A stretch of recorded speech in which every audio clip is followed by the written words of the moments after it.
Taste the Daily.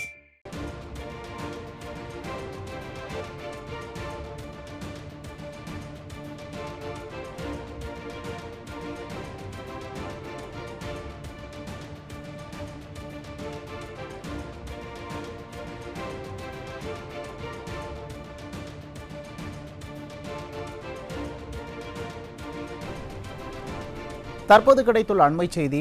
Chennai அண்ணா நகரில் பங்குச்சந்தையில் பணத்தை இழந்ததால் ஏற்பட்ட குடும்ப தகராறில் 7 வயது மகனை கொடூரமாக கொலை செய்த நபர் தனது மனைவியின் கழுத்தையும் அறுத்துவிட்டு தப்பி ஓடிய சம்பவம் பெரும் அதிர்ச்சியை ஏற்படுத்தியிருக்கிறது.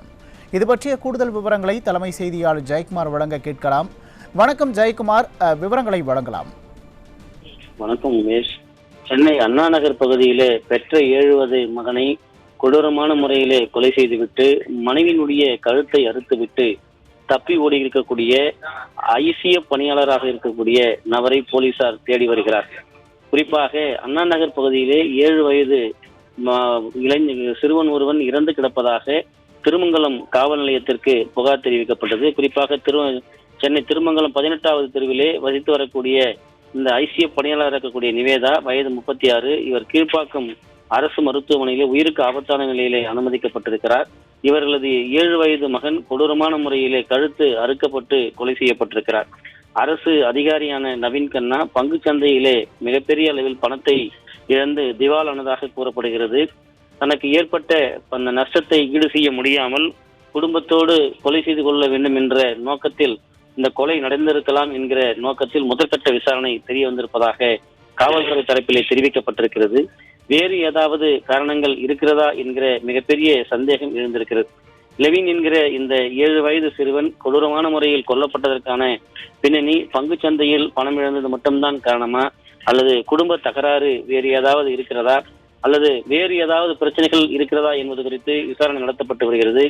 குறிப்பாக ஐசிஎஃப் பணியாற்றி வரக்கூடிய நிவேதா, வயது 36. இவரையும் கழுத்து அறுக்கப்பட்டிருக்கிறது. இரத்த வெள்ளத்தோடு கீழ்ப்பாக்கம் அரசு மருத்துவமனைக்கு கொண்டு சென்று அனுமதிக்கப்பட்டிருக்கிறார்.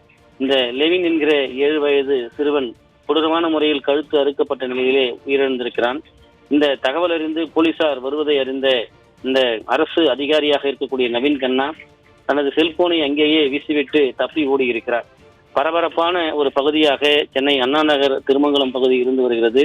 திருமங்கலம் பகுதியில் 18வது தெருவில் வசித்து வரக்கூடிய இந்த நவீன் கண்ணா எதற்காக பட்டப்பகலில் இந்த ஒரு கொலை செய்திருக்கிறார். ஒரு கொலை முயற்சி சம்பவம் அரங்கேறி இருக்கிறது. உயிருக்கு ஆபத்தான நிலையில் தான் அவரது மனைவி நிவேதா மருத்துவமனையிலே அனுமதிக்கப்பட்டிருக்கிறார். 2 பேரையும் கொன்றுவிட்டு எதற்காக இந்த அரசு அதிகாரியான நவீன் கண்ணா தப்பித்து சென்றிருக்கிறார்.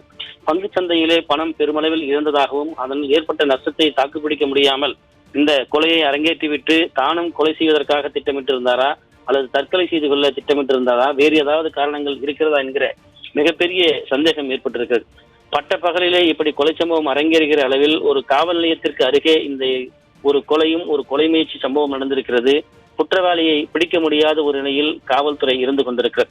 குறிப்பாக ரோந்து பணிகள் முற்றிலுமாக செயலிழந்து இருப்பதாகவும் ஒவ்வொரு பகுதியிலும் ரோந்து வருவதை காவல்துறையினர் வாடிக்கையை கைவிட்டு விட்டதாகவும் அந்த பகுதியில் இருக்கக்கூடிய பொதுமக்கள் குற்றம் சாட்டியிருக்கிறார்கள்.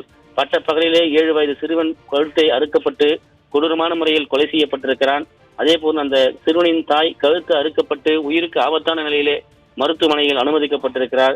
தப்பி ஓடிய அரசு அதிகாரி நவீன் கண்ணா எங்கே என்பது துப்பு துளக்க முடியாமல் ஸ்டாலினுடைய ஃபெயிலர் மாடல் ஆட்சியிலே காவல்துறை விழிபிதுங்கி நிற்பதாக அந்த உறவினர்களும் பொதுமக்களும் குற்றம் சாட்டி இருப்பது குறிப்பிடத்தக்கது. உமேஷ், விவரங்களுக்கு நன்றி ஜெயக்குமார்.